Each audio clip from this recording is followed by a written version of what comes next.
Has your Kanban board kind of looked like this, where there's so much to track that things are falling off and you're afraid you might have to take out an entire forest to represent all your work in sticky notes? Maybe your to-do list is toppling over from everything you're trying to track, or your cool productivity tool had a meltdown when something major changed at work or at home or somewhere else. What you need is a productivity survival kit.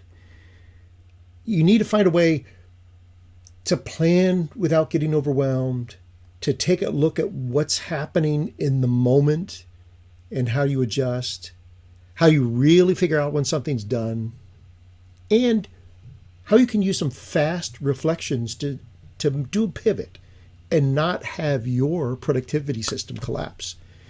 If that sounds interesting, join Dave Pryor and I starting January 30th for 4 sessions where we're going to help you build up that productivity survival kit. And each kit's a little unique based on your particular needs. So join us. And as somebody who's lived in Florida for a long time, you want to get your kit together before something happens.